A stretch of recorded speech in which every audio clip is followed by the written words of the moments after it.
Il y a eu une bombe qui a fait quelques blessés. Je pense qu'il y a eu un mort, même pas.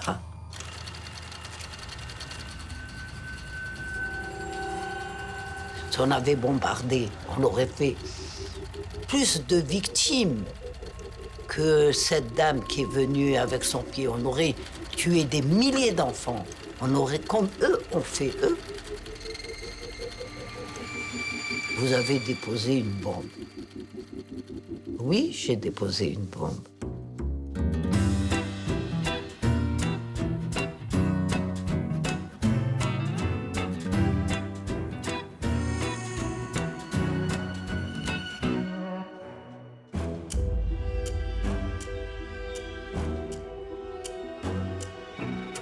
Il n'y a que deux routes.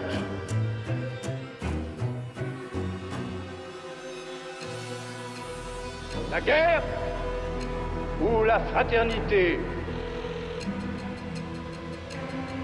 Même sans effusion de sang, la crise que nous traversons est mortelle pour notre pays.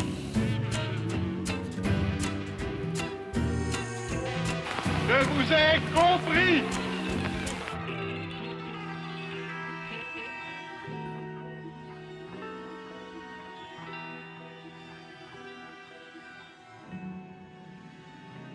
Algeria, 1956. The country is a special province of France, which it has been for over 130 years. The Algerians are exploited and oppressed, and local people are becoming increasingly discontent. They resent the French settlers' lavish lifestyle. The Algerians demand independence, upon which the French government retaliates with force. But the Algerians use violence too. The 20-year-old student, Zohra Drif, plants a bomb in the milk bar.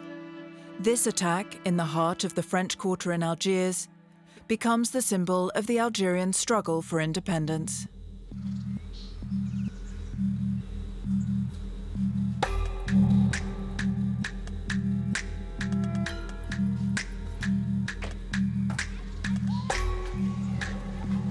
Je me souviens très bien avoir à un moment joué avec les doigts de ma main. C'est un petit peu morbide ce que je raconte là, mais c'est la réalité, il faut que j'en parle. Donc je jouais avec les doigts de ma main et j'étais d'une très grande lucidité à ce moment-là. Et je me disais, tiens, c'est comme une poupée. C'est ma main, mais c'est quand même plus ma main. Parce que je sentais rien, mon bras était mort. Donc je jouais avec les doigts comme ça, et je me redisais, ben oui, c'est un attentat à la bombe, c'est une explosion à la bombe, et ça m'est arrivé à moi. Donc là, je me suis dit, voilà, mon bras est parti.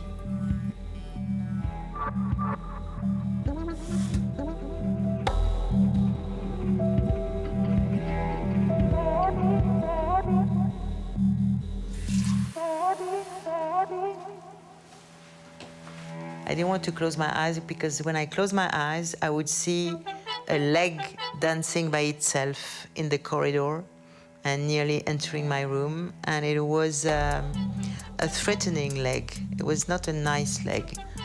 And I thought if I closed my eyes, it would come in and beat me. So I had trouble to get to sleep. J'aurais eu de l'estime pour elle si elle avait pris les armes, si elle était partie dans le maquis et qu'elle se serait battue, si elle s'était battue contre des soldats français dans le Djebel. Là oui, d'accord, chapeau. Mais poser des bombes contre des enfants innocents, c'est d'une laideur, d'une bassesse. C'est pas excusable. J'ai un mépris insondable pour cette femme. Elle me ferait presque à la limite pitié.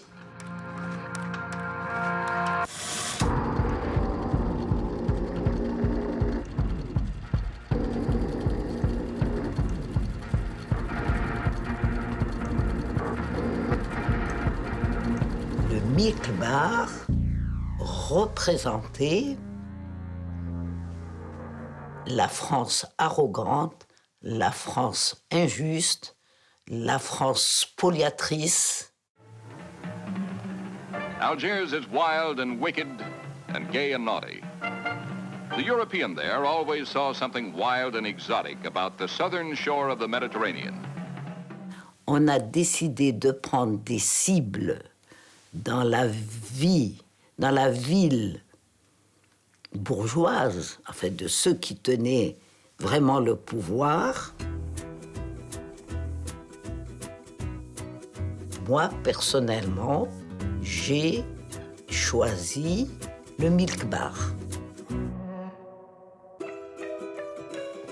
Et le Milk Bar, et c'était le nouveau type d'endroit où on se rencontrait un peu à l'américaine, où les gens venaient pour boire un verre ou manger une glace. J'ai commencé à aller faire la reconnaissance du lieu. Effectivement, c'était extrêmement difficile parce que tout était en verre, il n'y avait pas un seul mur. Tout était transparent, tout le monde voyait tout le monde. Il y avait 3 tabourets très élevés, comme ça. Alors j'ai tout de suite compris qu'il n'y avait qu'un seul moyen, c'est de venir et de m'asseoir sur ce tabouret, de porter une robe assez large où je puisse la faire tomber tout autour du tabouret qui était élevé,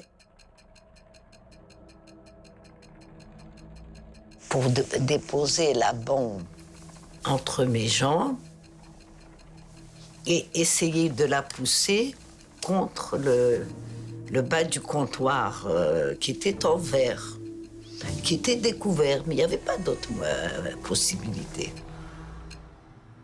Moi, j'étais toujours partante pour les sorties, donc je suis partie en ville avec mon père. Nous avons fait un grand tour sur le boulevard Front de Mer. Mon père m'a demandé si j'avais faim, donc j'avais un peu faim. Et nous sommes montés vers les hauteurs d'Alger, enfin le centre-ville, en passant par la rue d'Isly, où il y avait ce fameux glacier, le Milk Bar.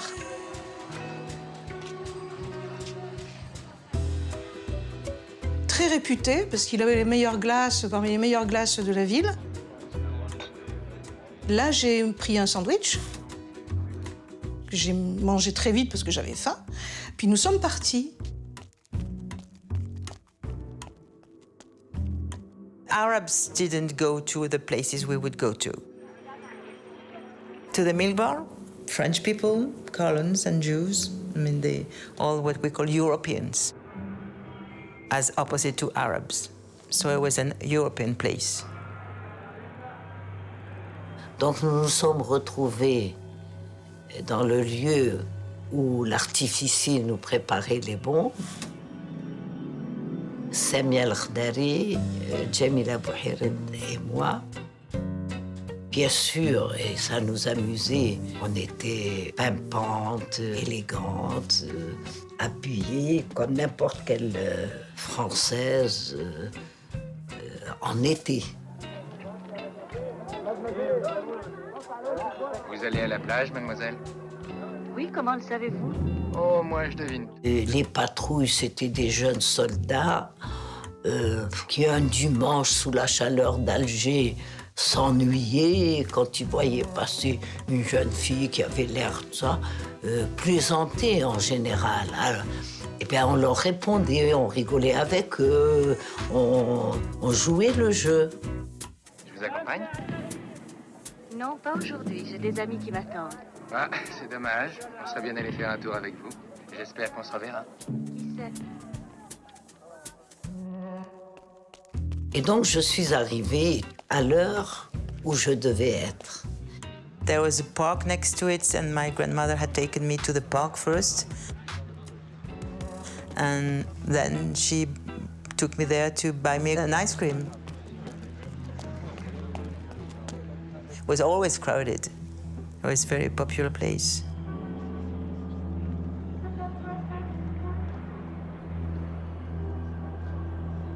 Et donc, je suis arrivée et tout était chronométré.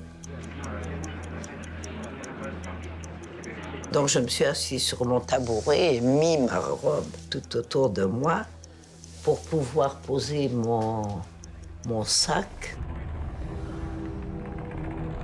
entre les pieds, sous le tabouret, pour qu'il ne soit pas visible. Et à un moment, mon père m'a dit « Est-ce que tu veux une glace ?» En fait, j'attendais la question, parce que ça m'intéressait même beaucoup plus que le sandwich. Donc, nous sommes retournés sur nos pas. Et là, nous sommes rentrés dans le milk bar. On ne pouvait pas s'asseoir parce que toutes les tables étaient prises, il y avait beaucoup de monde.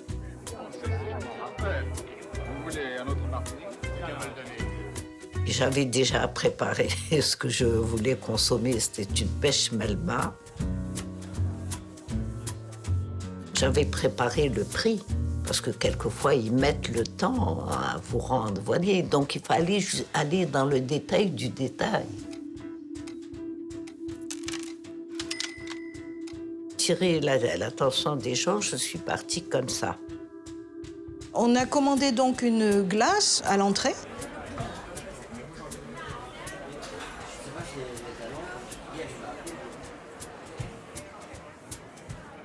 Nous étions à la caisse pour payer.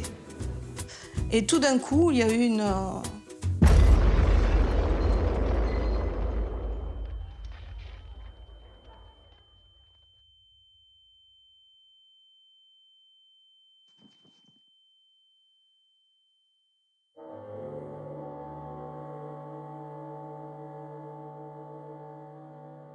I don't remember the sound, but I remember that I was trying to call my grandmother, Meme, and that no sound was coming out of my throat. And then I realized that I was probably shouting, but I was deaf because of the explosion. So I couldn't hear myself, but I was probably shouting. Et je me suis retrouvée propulsée à l'extérieur du glacier. I had been sent through the other part of the milk bar because I was small. Mais je ne voyais plus rien autour de moi, je sentais rien. Je savais simplement qu'il y avait eu une bombe qui avait explosé. I just have this memory of the panic that my grandma was not going to hear me because no sound was coming out of my throat. Les murs étaient maculés de sang. Je voyais du sang qui coulait partout. Puis je perdais connaissance. I was her only grandchild, and she was looking after me when my mother was at work. And when I asked at the hospital where she was, they said she was on a vacation in Paris. And I remember I thought, well, how can she go on vacation when I'm at the hospital? But that lasted for 6 months. And then after 6 months, I left hospital and I came back home. And she wasn't there either. And I told my mother, she's dead? And she said, yes. And that was it.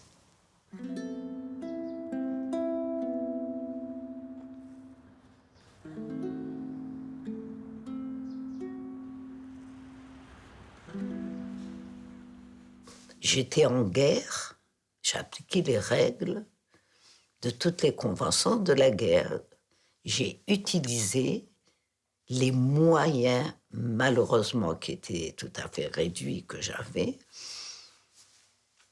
pour atteindre le but politique que nous nous sommes assignés. C'était la guerre. Zora Driff has accomplished her mission. 3 people die, dozens of others are injured. France responds swiftly. Thousands of extra soldiers arrive in Algeria. Confrontations in the streets are increasingly bloody. Events escalate, leading to a full-scale war.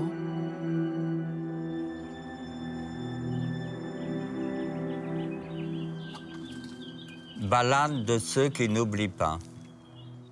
Il voulait faire son devoir quand il est parti pour la guerre. Mais en Algérie, un beau soir, il est tombé sur notre terre, parmi la ronce et la bruyère. Hélas, ne reviendra jamais. Le soldat mort pour rien naguère, c'était pourtant un bon Français.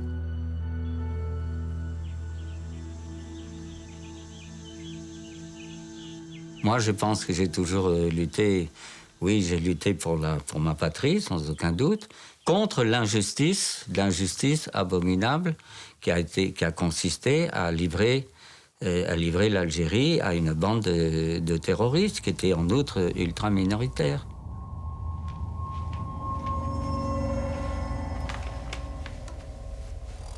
Je suis un patriote, mais quand je me suis engagé dans l'armée parce que l'armée française se battait contre les terroristes Felaga en Algérie. Sinon, je n'avais pas décidé d'une carrière militaire. Chaque jour, nos troupes des armées de terre, de mer et de l'air en Algérie se renforcent en personnel et en matériel.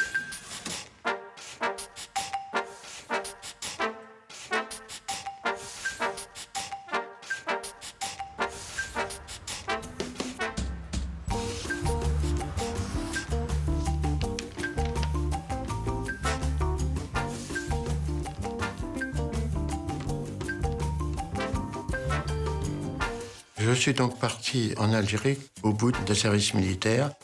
J'ai été affecté, donc au bout des 4 jours présents à Alger, à la Villa Suzini. Sous prétexte que comme j'étais bachelier, j'étais sans doute mieux apte à m'occuper des questions administratives de la villa.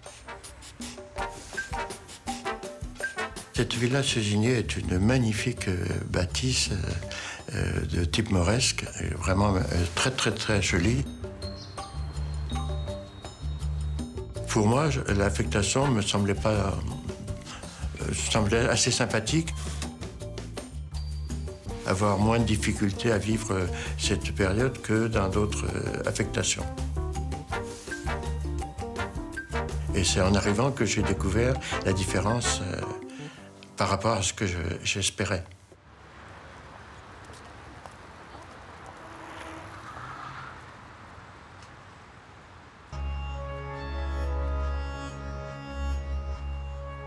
N'était jamais programmé le matin à 8h jusqu'à midi. C'était au hasard d'une arrestation et ça pouvait durer 1 heure ou 10 heures d'affilée.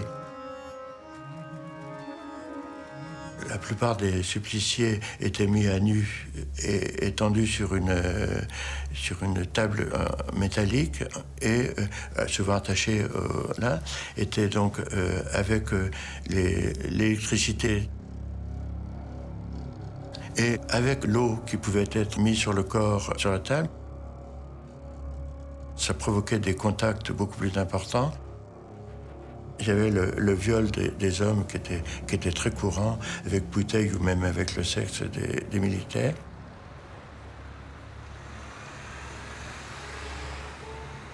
Un certain nombre de femmes, en particulier jeunes et plutôt jolies, qui étaient arrêtées pour ça et pour être le repos des soldats et qui passaient d'une chambre à l'autre, qui passaient pas de leur plein gré, mais d'une chambre à l'autre pour être violées par 1, 2, 3 militaires, etc.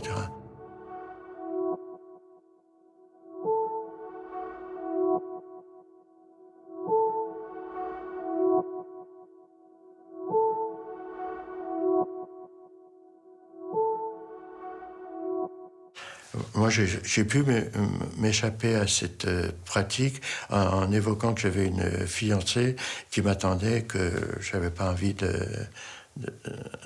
jouer ce jeu.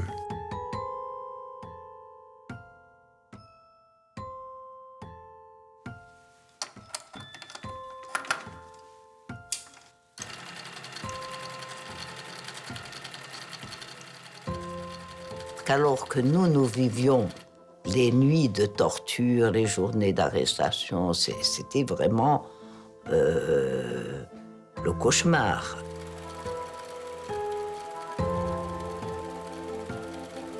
La population française en Algérie n'a pas du tout changé son mode de vie. Puisque toute l'armée qui était là-bas, elle était pour les protéger et pour nous poursuivre et nous battre.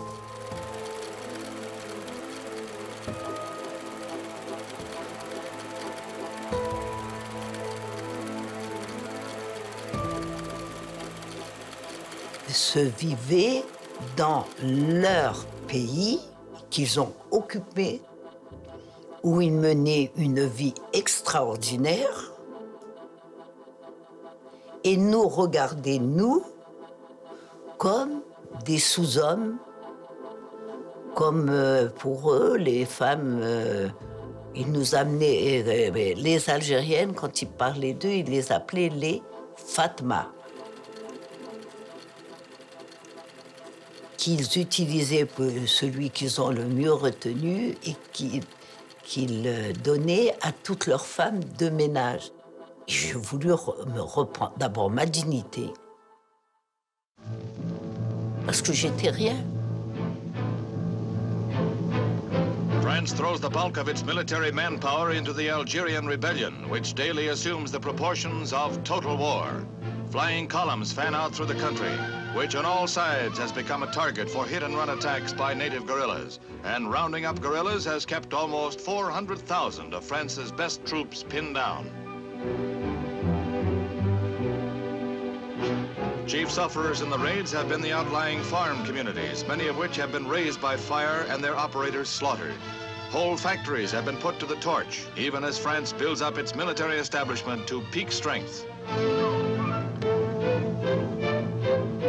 Armed depots now dot the whole Algerian landscape as French forces are deployed to provide swift striking power in a war of attrition whose end is not in sight. J'ai été une des premières générations, grâce à mon père et l'ouverture de son esprit, de m'envoyer à l'école publique.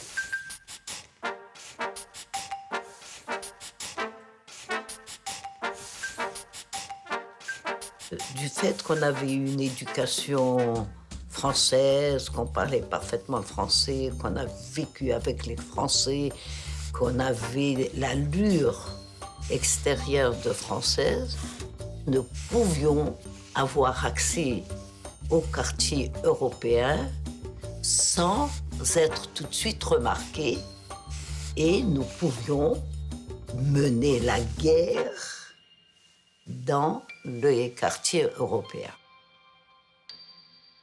Zora Drift joins the FLN, the Front de Libération Nationale. The paramilitary branch of the FLN carries out attacks on the French army, the settlers, and Algerians who side with France. On avait des petits moyens. Il fallait que ça frappe aussi l'esprit, que notre population sache que son armée et son organisation politique étaient capables de frapper aussi l'ennemi.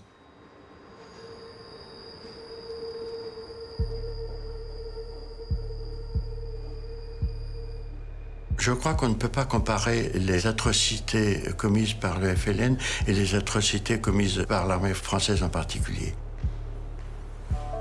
Il y a d'abord un problème d'échelle. C'est énorme, il y a eu quelques dizaines de milliers de civils tués par les Algériens, mais il y a eu des centaines de milliers d'Algériens tués par l'armée française.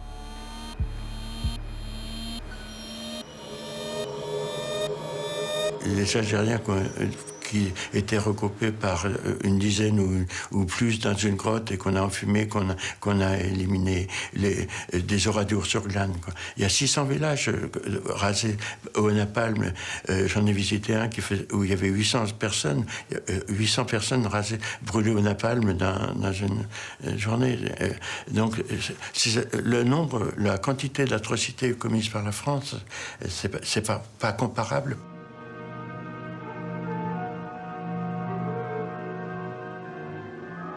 The war went on.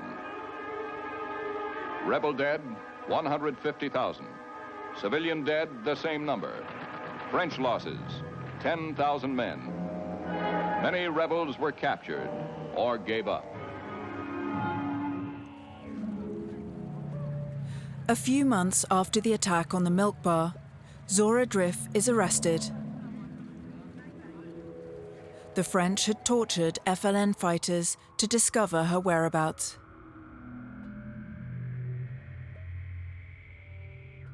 Moi, j'ai vécu en prison pendant 5 ans Et j'ai vécu les exécutions des condamnés à mort. Et ça, c'est une expérience qu'on n'oublie jamais. Jamais et jamais. On ne peut pas ne pas penser, par exemple, à tous ceux qui sont allés, les yeux ouverts, vers la guillotine et qui n'ont pas flanché et qui, au moment de mettre leur tête pour... partaient tous en disant l'Algérie vivra. Il y en a eu peu qui ont eu des marques de peur. Ils sont tous allés la tête haute en disant « je meurs pour mon pays ».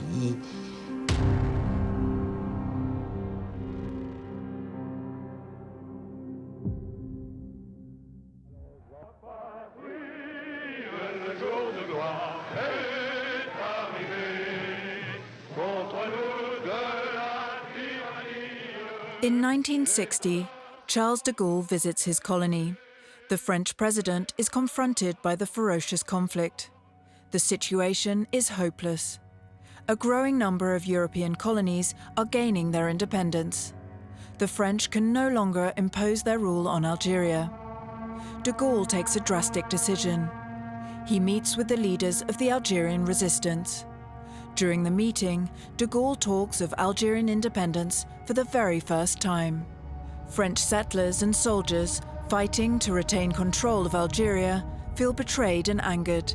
Some of them unite in a secret army, the OAS, the Organisation de l'Armée Secrète. They carry out bombings and killings in a drive to take power. Anything to stop Algeria from gaining its independence.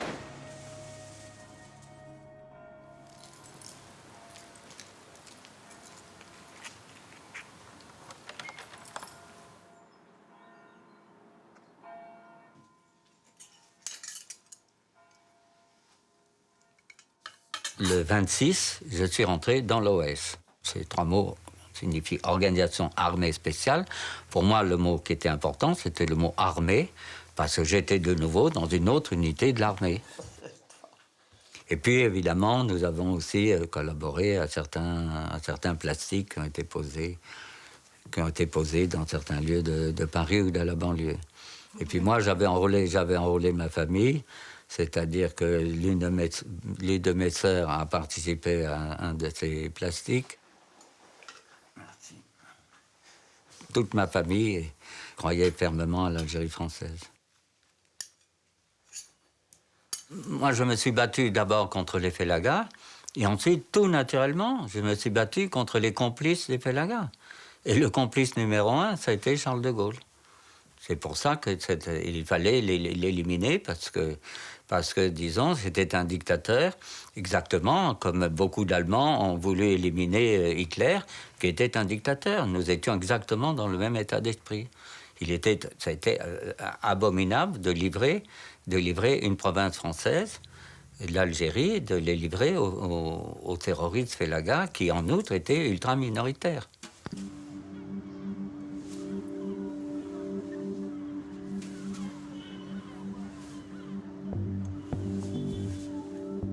Quand le général de Gaulle a proclamé qu'il a envisagé d'ouvrir les négociations avec le gouvernement provisoire de la République algérienne, il y a eu la révolte de ces généraux. Et des Européens, des Français d'Algérie, extrême droite. Et ça a été une période terrible, l'OAS.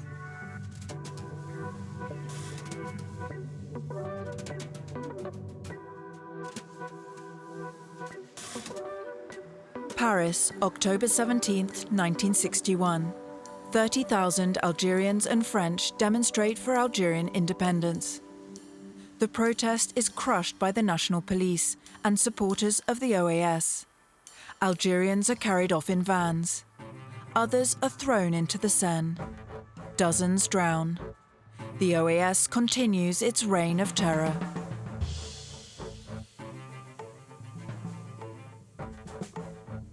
Mes parents étaient les propriétaires d'un appartement dans un immeuble des beaux quartiers de Paris. Et j'ai reçu de nombreux clandestins, membres de l'OS, mais déjà recherchés par la police. Nous avons quand même discuté un peu. Et puis, à un certain moment, il me dit qu'il est sur ce qu'on appelle un gros coup. Nous sommes là pour tuer De Gaulle.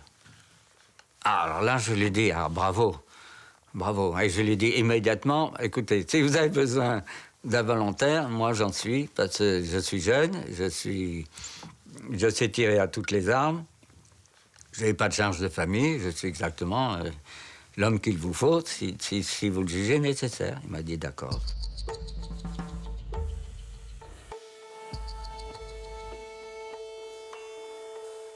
Le 22 août, qu'est-ce qui s'est passé? Mais vous voyez, la vie d'un homme et la vie d'un pays tient à un incident extrêmement minime. Didier s'est entretenu avec moi et il a voulu que je sois le chef de bord de cette 3e voiture. Moi, j'ai refusé pendant au moins 1 heure. J'ai dit non, je fais équipe avec Max et Georges. Je me trouve très bien comme ça, et en plus, je suis rentré dans l'équipe, c'était pour tuer De Gaulle. C'était pas pour être le chef de bord de la 3e voiture, dont le rôle était différent. Il s'agissait d'éliminer la garde du Grand Charles. J'ai dit non, moi, je suis là pour tuer De Gaulle, pas pour tuer les policiers qui sont autour de lui. Mais au bout d'1 heure, j'ai quand même accepté, et je pouvais pas faire autrement, parce que c'était mon chef. Et donc, je suis devenu le chef de bord de cette 3e voiture. Mon véhicule à moi, c'était celui le plus près de Paris. Il y avait l'estafette. Un peu plus loin, il y avait l'ADS. Ça, c'est le dispositif, ce sont les 3 voitures, les 12 occupants des 3 voitures. Il y avait un arrêt d'autobus, il y avait notre chef à toute l'équipe, c'est-à-dire Didier.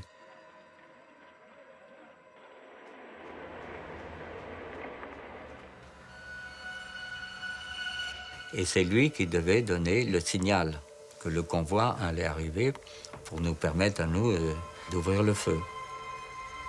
Le chauffeur de l'estafette, il dit à ses amis, je dois descendre parce que j'ai un petit besoin. On appelle ça vulgairement un pipi.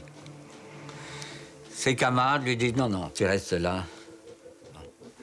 Quelques minutes après, il dit, non, je dois absolument descendre. Il descend. Et c'est parce que lui est à l'extérieur qu'il voit arriver le convoi. S'il était resté à l'intérieur, encore une fois, le Grand Charles, parce qu'il faisait quasiment nuit, le Grand Charles passait et personne n'aurait ouvert le feu. Alors, lui, il est à l'extérieur et il crie « Les voilà, les voilà !»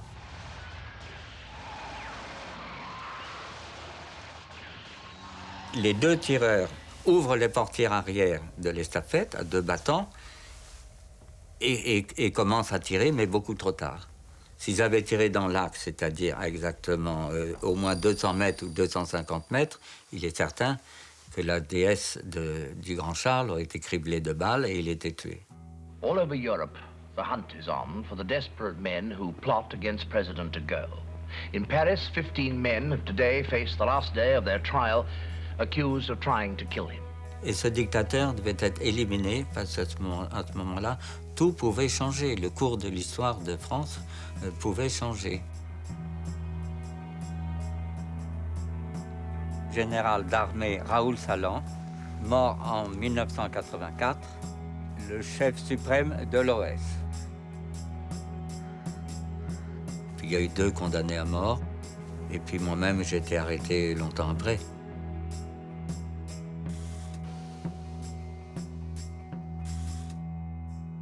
J'avais fait mon testament. Là, comme ça a raté, c'est seulement notre chef, le colonel, qui a été fusillé. Voilà mon regret. J'ai des regrets d'avoir raté, ça c'est certain. J'ai pris au nom de la France la décision que voici. Les Algériens disposeront librement de leur destin. Algeria gains its independence. While the Algerians take to the streets to celebrate, the French settlers and soldiers flee the country in droves.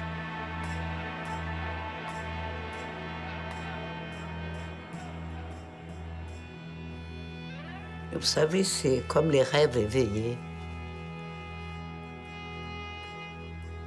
Vous savez, quand vous avez tellement souhaité quelque chose et que vous saviez que c'était pratiquement impossible, que ça allait être de l'ordre du miracle.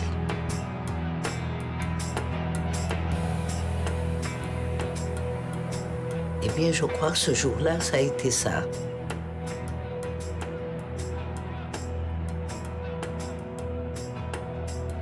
Le miracle que nous avions attendu d'enfance, eh bien, se réaliser.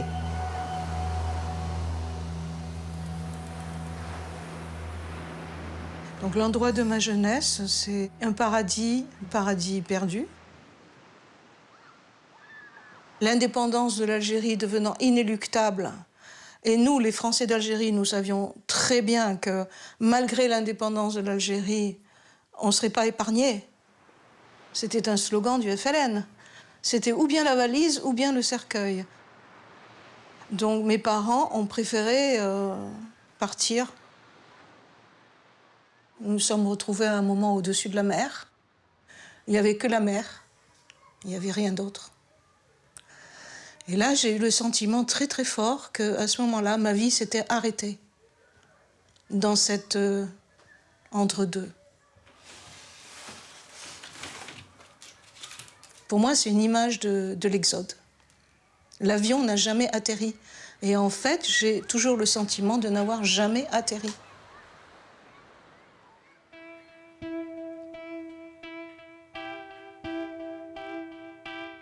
Everybody was crying on the plane. Everybody was crying. And years after I understood, and I said, well, I was very selfish, very cold, because, you know, I didn't understand they were living their life behind them. But me, I was going towards my new life and a new identity, because I stopped being the little girl of the milk bar.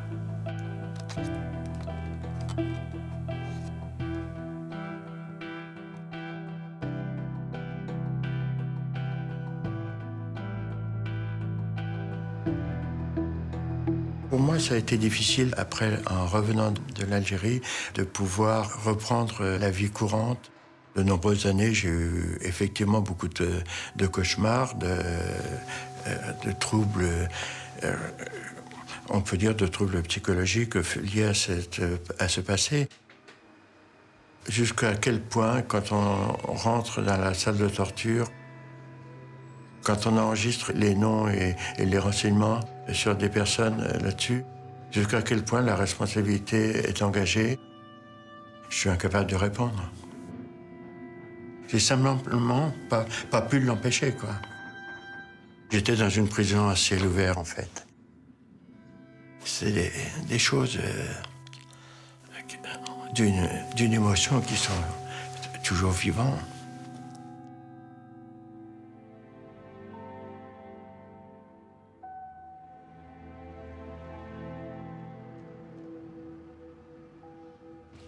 Over the years, hundreds of thousands of Algerians migrate to France. These migrants are a thorn in the side of extreme right-wing organizations. Old French nationalist sentiments resurface in the organizations that fight for a pure French identity.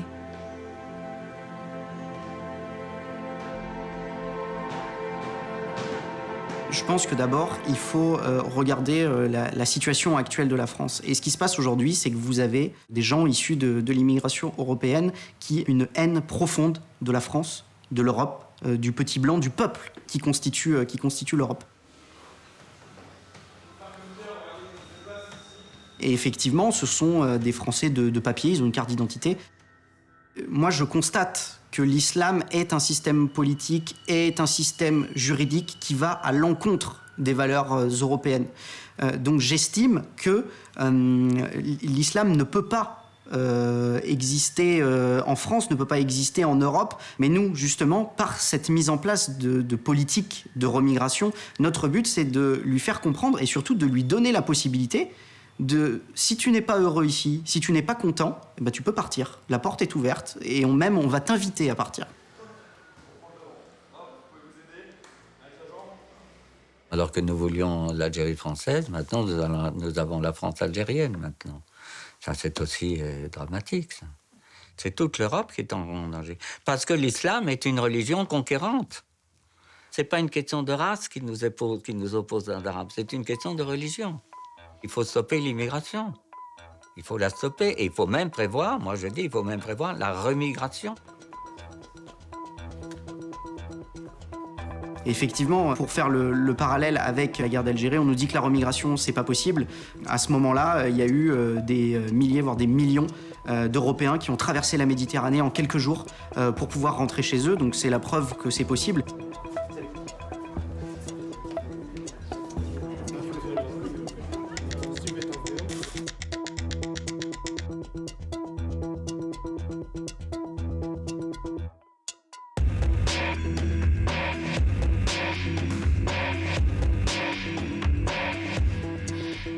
Ça a toujours été la politique de l'Europe.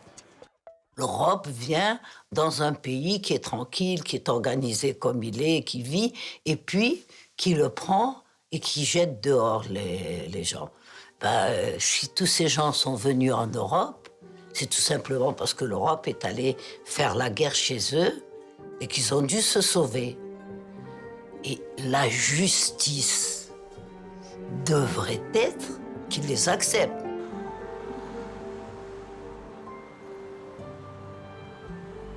Obviously, I understood the reasons of the war. The struggle they led, I mean, they needed to have their independence. It was the course of history, and it was the course of justice. It was normal. So there was no question about it. For me, it was really normal for the Algerians to claim for independence and a regular status. They were not citizens. They could not vote and everything. So I understood their struggle.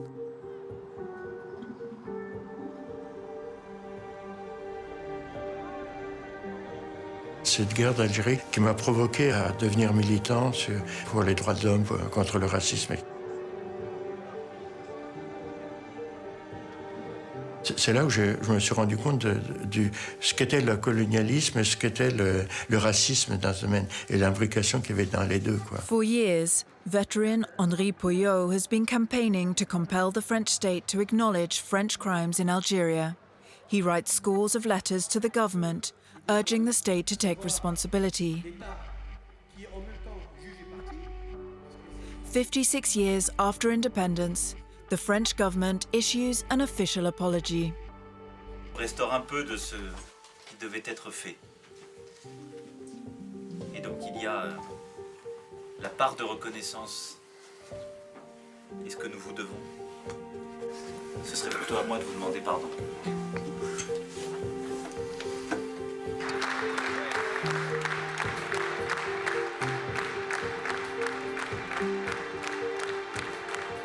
Ce qui s'est passé avec les propos de Macron, ça va être un soulagement profond et un aboutissement aussi d'un combat. C'est pas rien quand on a mené des combats pendant des dizaines d'années, qu'enfin il y a un aboutissement positif qui arrive, quoi. C'est quelque chose qui fait chaud au cœur.